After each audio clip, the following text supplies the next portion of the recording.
Today is the 13th of July. It's about 6:30 in the morning, about 83 degrees. I think that was the coolest for the low last night.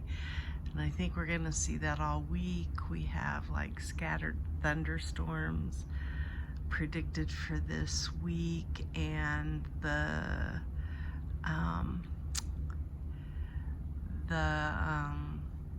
highs are going to be in the 105 range, and the lows are in the 80s. And then what we had last week was we saw temperatures of 114, 116, that kind of thing. And so I thought I would show the yard because there's a lot of things that are dying. We've tried to protect what we could, but there's a lot of things that just can't handle this heat.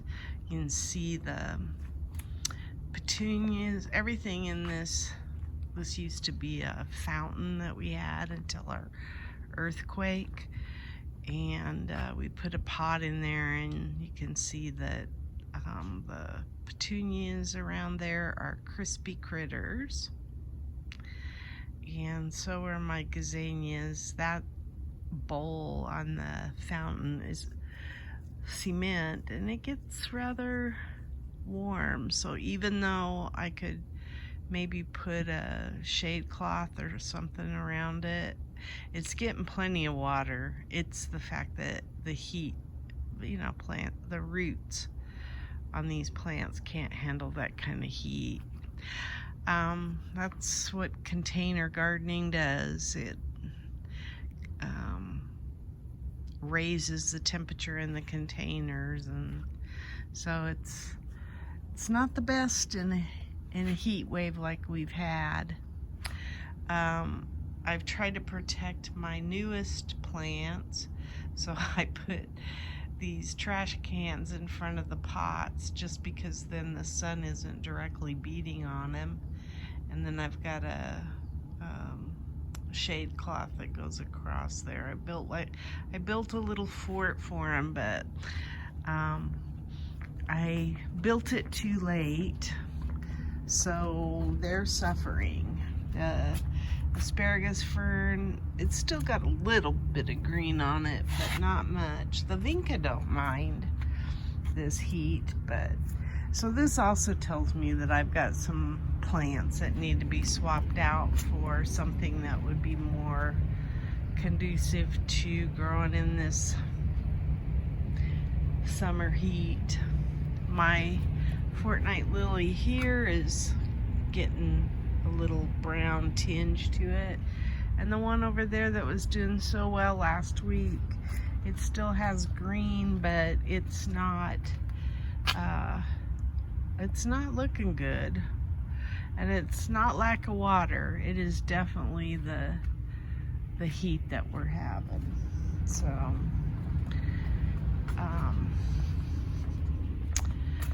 what else am I gonna cover?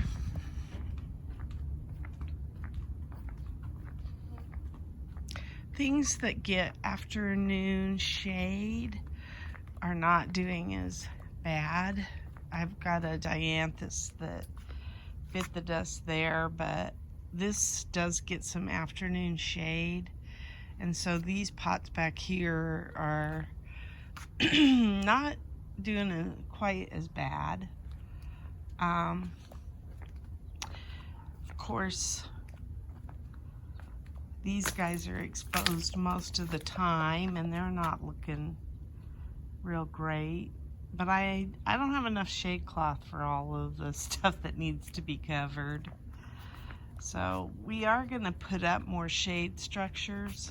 Oh, you can see my boxwood here is looking really crispy.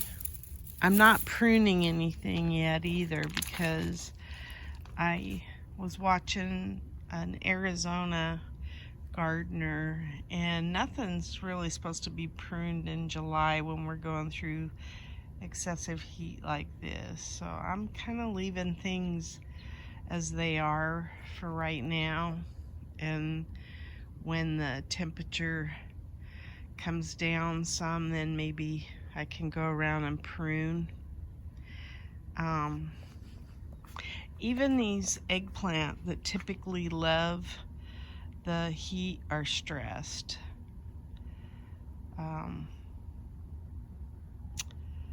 Yeah, it's just not doing well. These tomatoes plants are not going to make it, but I decided not to pull anything right now because again, it doesn't hurt it actually probably helps the soil for the plants to be there right now, so I'm leaving them. The lace flowers that were in here just all of a sudden died. You can see now it could be that, yeah, I don't know what's going on.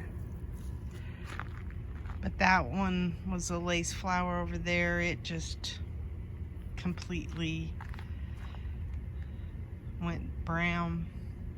Even this balm that I thought was gonna do so well is not looking good. My dahlias didn't make it. The Vinca love it, so Vinca it is. Up on top, those Vego beds up there get a lot of heat too. I'm surprised they're doing as well as they are. And then I did cover this because these were my tomatoes. So let's see if they were doing okay. They were still setting fruit. Yeah, there's still some. But it's not looking quite as good as I hoped.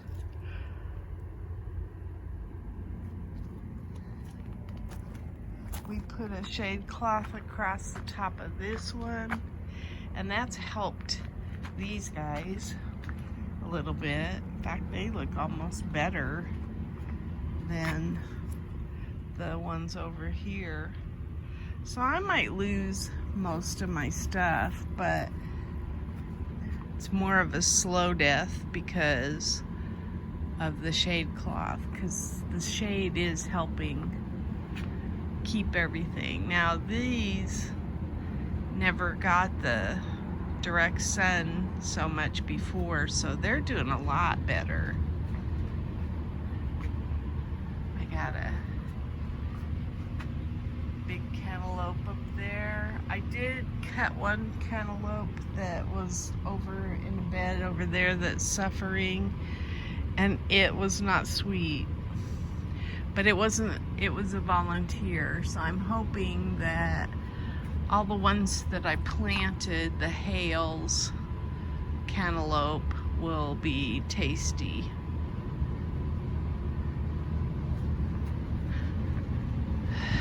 I picked some, tried to get all of the serrano peppers that were red off of this one.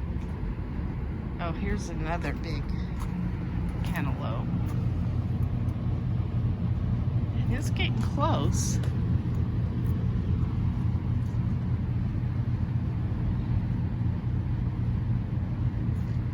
So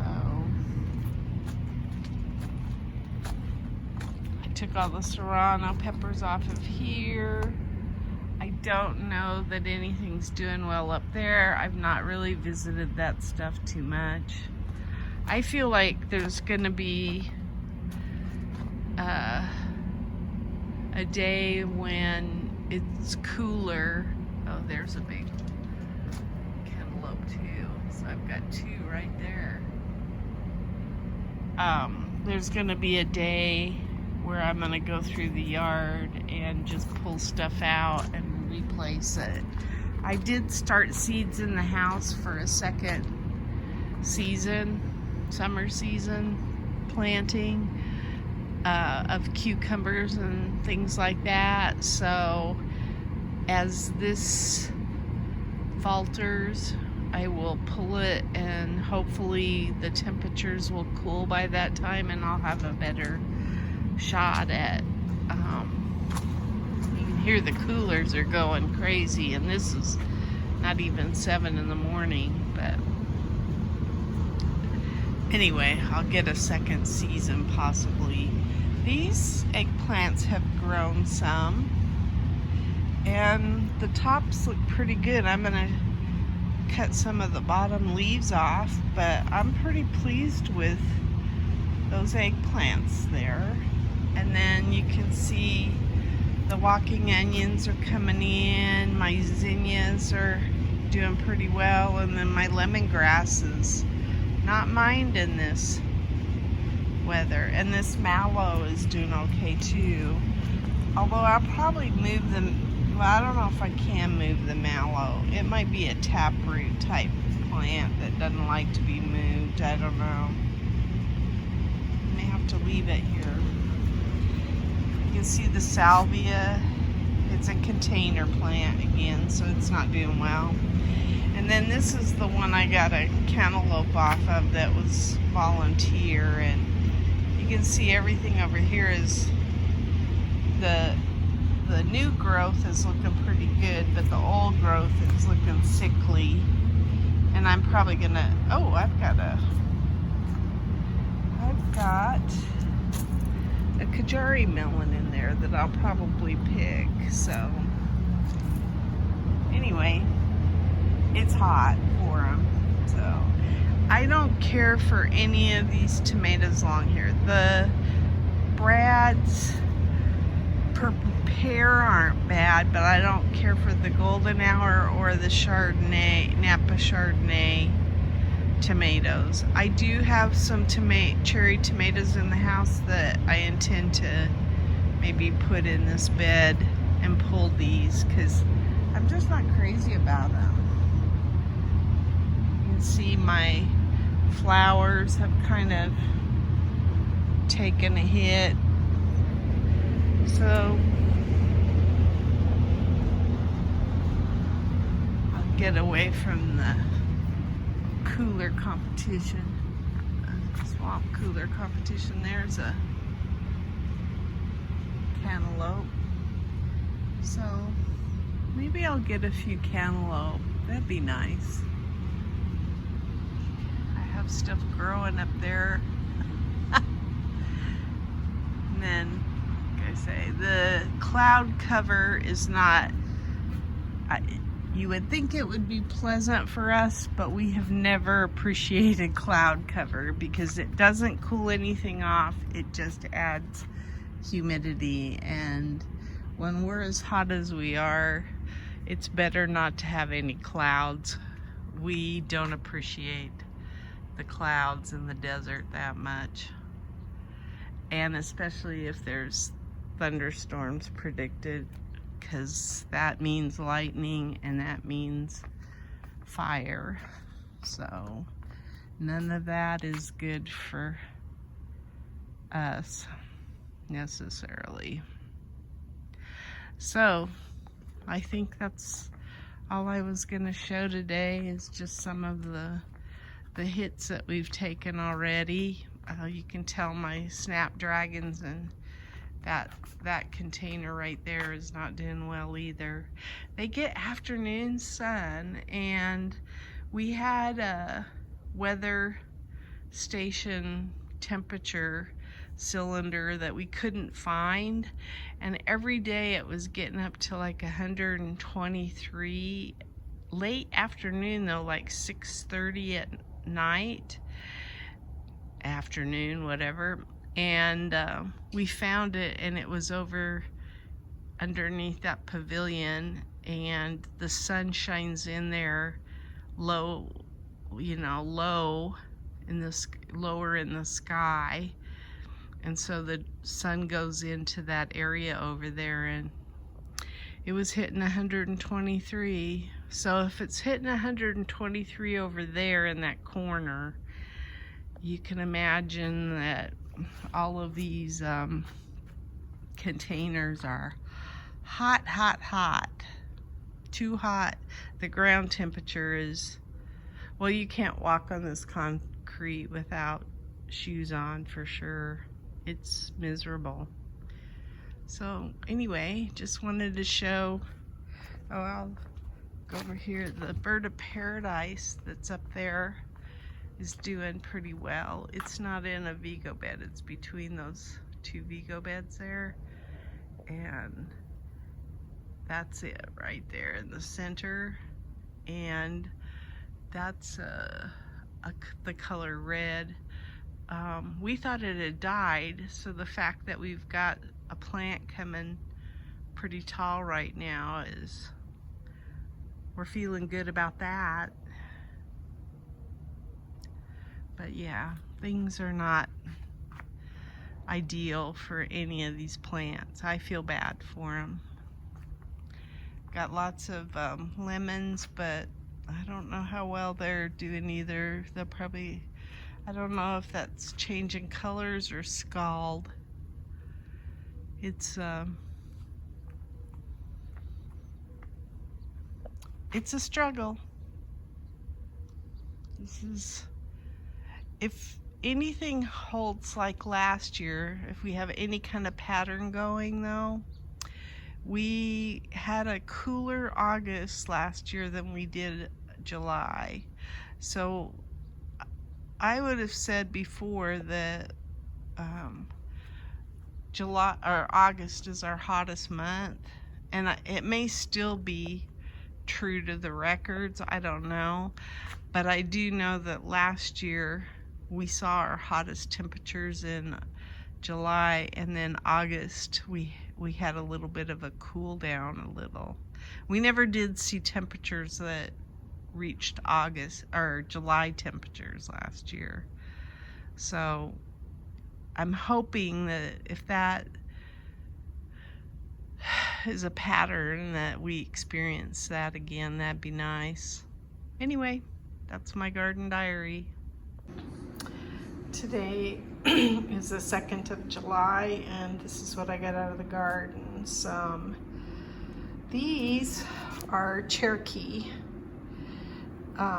These are Chadwick cherries, Brad's atomic grape, and my 4th of July tomatoes. And we're gonna start a heat wave here tomorrow, excessive heat, so I decided to pick these even though they're a little on the orange side. And then we covered the Vego bed tomatoes with shade cloth, and also my string tomatoes. We put a shade cloth above it since we're supposed to see such, I guess, over 110. So this is my haul.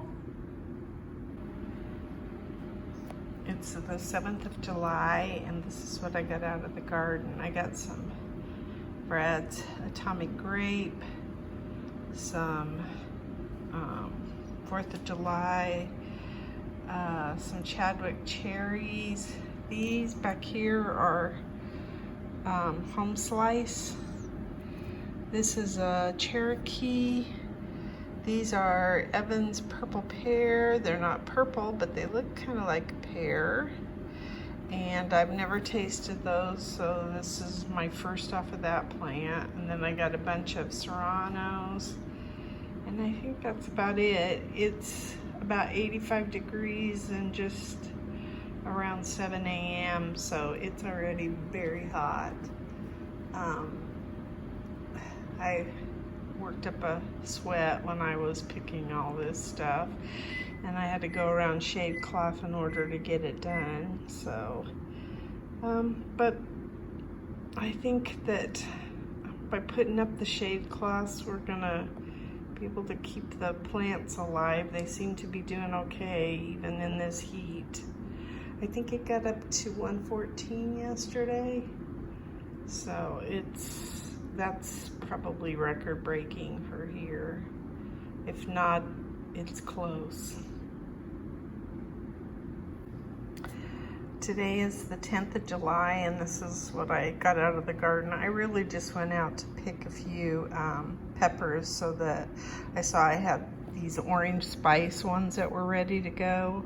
And then I had a lot of soft peppers that were drying on one of my serranos that was in the 4x8 bed. So I took all of those off the plant because they will stop production. So, and this is a Fuego. That looks pretty. It smells spicy. And this is off of the plant that's climbing the trellis on the second 4x8 bed. So I'm gonna make some salsa, which was my whole reason for going out there. It's so hot. I also got a big, huge grasshopper while I was harvesting, so that's always a plus. Today is the 13th of July, and this is what we got out of the garden. We got 2 Kajari melons, Chadwick cherries, 4th of July tomatoes. Most of those I had to pick because they're just cracking. They're too big to handle the heat right now. I will say that I probably will grow these atomic grapes again because they really hold up in salsa. So you still have quite a bit of the tomato to chunks of tomato. So I kind of like that. I'll probably keep those. And I had a couple of serranos, just 2. I had one Brad's pear, and then that's it. So it's gonna be cooler than last week, which isn't saying much. It's still gonna average around 105, but that's still gonna be at least 5 to 10 degrees cooler than last week. So yay.